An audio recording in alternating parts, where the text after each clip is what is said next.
সবাইকে স্বাগত জানাই আমার এই ইউটিউব চ্যানেলে। আশা করছি বন্ধুরা সবাই ভালো আছেন। তো যেই স্মার্টফোনটি আমার হাতে আছে সেটা হলো ভিভো Y12G।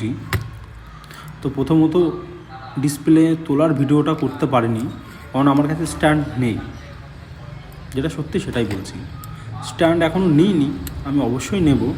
যদি আপনারা সাপোর্ট করেন, আপনারা পাশে থাকেন, তবেই নেব। আর এই যেই ডিসপ্লেটা আমি লাগাচ্ছি এখন বোর্ডে, সেই ডিসপ্লেটা ক্রাউনের আছে। আর এর প্রাইস 600 থেকে 700-র মধ্যে যে কোনো টেকনিশিয়ান দাদা ভাইরা লাগিয়ে দেবে, তাতে কোনো সমস্যা নেই। এবং এবার আপনাদের চাহিদা অনুযায়ী আলাদা ডিসপ্লেও দিতে পারে। যারা ফুল গেমিংয়ের জন্য চান তাহলে সেই ডিসপ্লেও পেয়ে যাবেন তাদের কাছে। তো এটাই গেমিং হবে, খুবই নর্মাল হবে, খুব ভালো গেমিং হবে না। সেক্ষেত্রে ঠিকই আছে এই প্রাইসের মধ্যে, আশা করি। আর আপনারা যদি ভাবেন নিজেরা চেঞ্জ করবেন, তাহলে এই ভিডিওটা ওয়াচ করার পরে 100% পারবেন। আর কিছু দাদাভাই আছে যারা মোবাইল রিপেয়ারিং শিখবেন, তারা এখান থেকে দেখে করে নিতে পারেন। এবং যারা আছে অলরেডি করছেন 2 বছর 3 বছর, এবং আইসির কাজ, সিপিইউর কাজ যারা করতে পারছেন না, আমি একটা দুটো তাদের জন্য ভিডিও দিতে পারি। যদি তারা আমাকে টেলিগ্রাম লিঙ্ক দেওয়া থাকবে, লিঙ্কে ডিএম করে, অবশ্যই তাদের জন্য একটা দুটো ভিডিও আমি সেন্ড করব। 5 থেকে 7 মিনিটের ভিডিও হবে। 100% 7 থেকে 8 দিন ট্রাই করলে reballing, CPU reballing, RAM reballing সব কিছু শিখে যাবে। এটা খুব কঠিন কাজ না।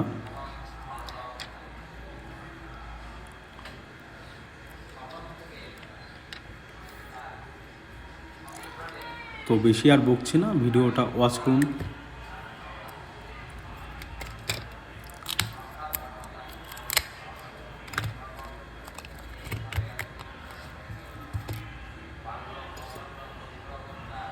ভিডিও পজ কর, ভিডিও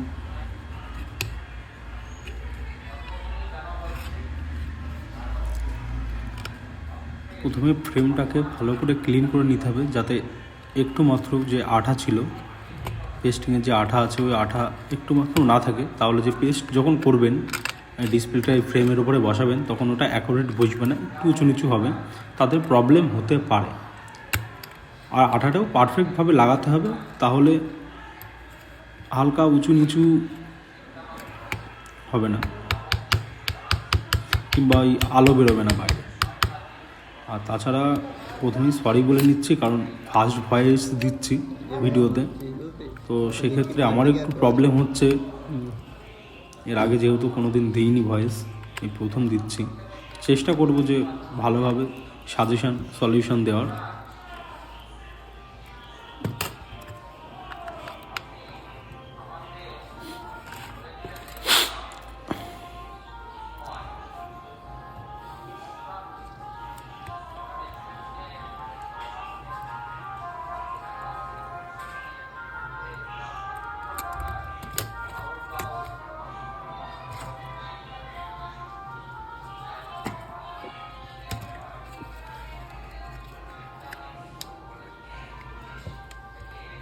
আর মোবাইল যারা প্রথম খুলবেন, তারা একটু সাবধানের সাথে খুলবেন।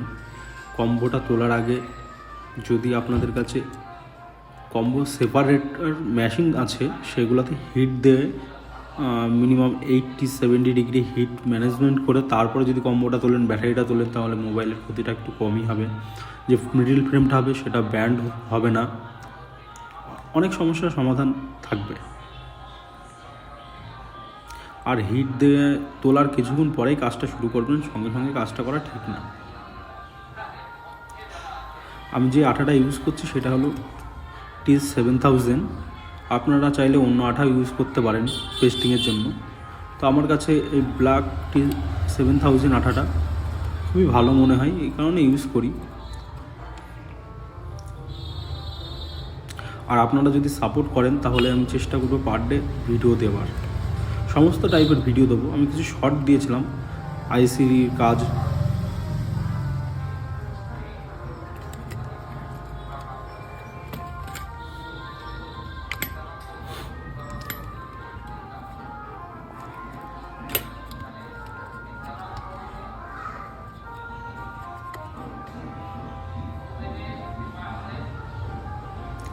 আর একটা কথা বন্ধুরা, যখন আঠা লাগাবেন তখন ওই ফ্রেমের ভিতরে না আসে, যদি বাইরে ওপরের দিকে চলে যায় অসুবিধা নেই।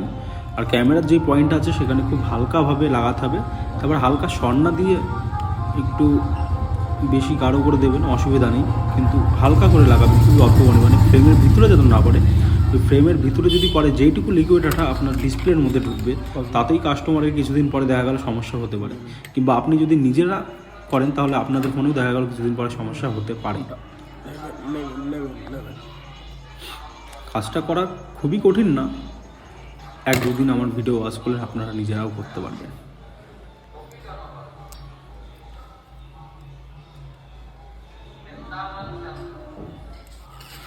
তো এমন ডিসপ্লে চেঞ্জ করার আগে ডিসপ্লের পিছনে যে দুটো স্টিকার আছে, স্টিকার দুটো তুলে দিতে হবে। এটা একটা টাচ গ্রাউন্ডের কাজ করে। এবার ওই টাচ গ্রাউন্ডটা না লাগানো থাকলে ডিসপ্লের সাথে টাচ ইস্যু হয়, সবসময় হয় না, কিছু টাইমে দেখা গেল ফোন হিট হয়ে যাওয়ার পরে প্রবলেম হতে পারে। তো স্টিকার দুটো তোলার পরে একমাত্র ডিসপ্লেটা পেস্ট করবেন, তার আগে করবেন না। দেখে নিন কীভাবে করছে।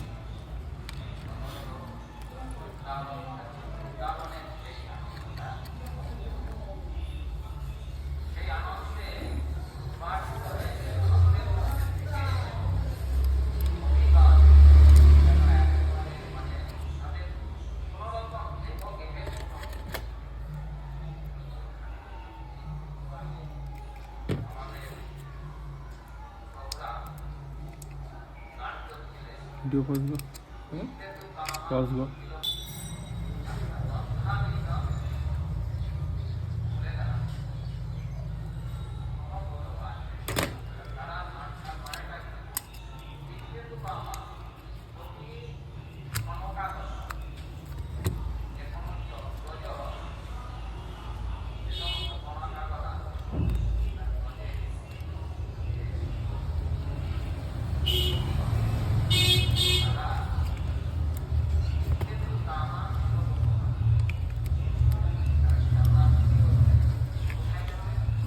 তো আমার একটু ভুল হয়ে গেছিলো, স্টিকারটা পারফেক্টলি তোলা হয়নি। তো ভিডিও সামন বেশি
Boleh itu?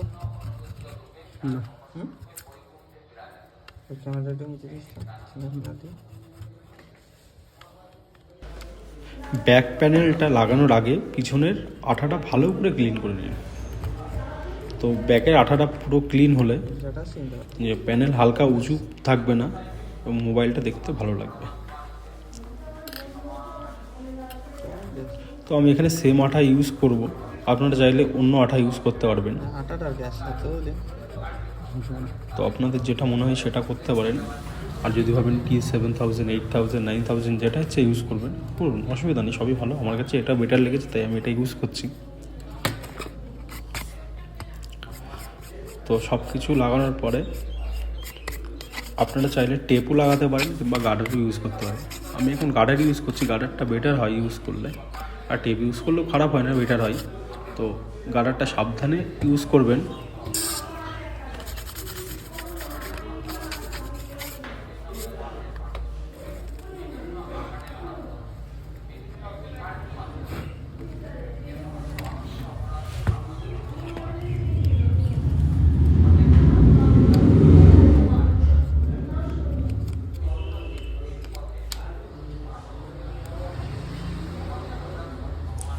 খুব হেভি আঠা দেওয়ার দরকার নেই, হালকা পরিমাণে দিলেই হবে এখানে।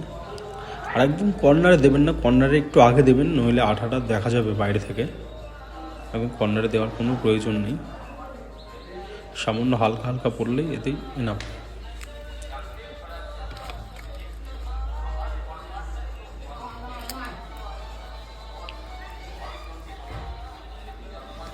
আর যেটা বলছিলাম গাইস, গার্ডারটা লাগানোর পরে মিনিমাম 5 ঘন্টা রাখলে এনাফ হয়। তো 6 ঘন্টাও রাখতে পারেন, তারপরে তুলে নিয়ে ফোন ইউজ করুন। তার আগে রাফ ইউজ বেশি করবেন না, আর সেই ক্ষেত্রে গার্ডার লাগানো অবস্থায় পারফেক্ট টাচও নেবে না। তো সেইটুকু টাইম আপনি ফোনটা চার্জেও বসিয়ে রাখতে পারবেন বা অন্য কাজও করতে পারেন। এমন তো না সবাই সবসময় ফোন ইউজ করে, নিজেরও কিছু টাইম আছে, সেগুলো কাজের সময় কাজ করে। তো অসংখ্য ধন্যবাদ সবাইকে ভিডিওটা দেখার জন্য। ভালো থাকবেন, আর সবাই অবশ্যই আমাকে সাপোর্ট করুন, পরবর্তী যাতে আরও ভালো ভালো ভিডিও দিতে পারি। আর সমস্যা হলে অবশ্যই কমেন্ট করে জানাবেন, আমি সলভ করার চেষ্টা করব।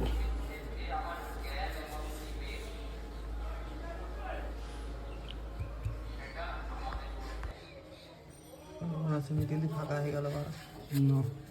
এই এর জন্য ঘাটার দেবো তো, তার জন্য আমি বলছি তোর ব্যান্ড না সেট, একটু ব্যান্ড আছে, অত অসুবিধা নেই, ওর জন্য সেটিং হতে হয় না, ভালো উঠিয়ে গেলে রাখা লাগিয়ে দেবো। তোলার সময় তো বলতে পারলি তুই গার্ডের প্যাকেটটা দে, কোথায় গাটার ভাই। ও বাস্কটা দে ওগুলো থেকে।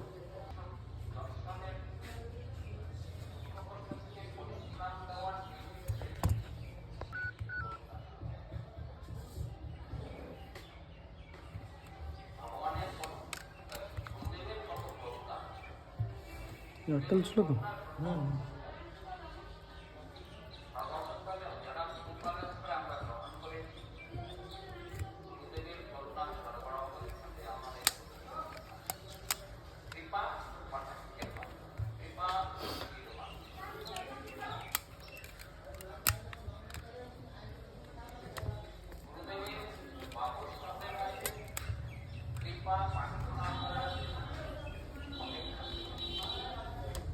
পজ কর।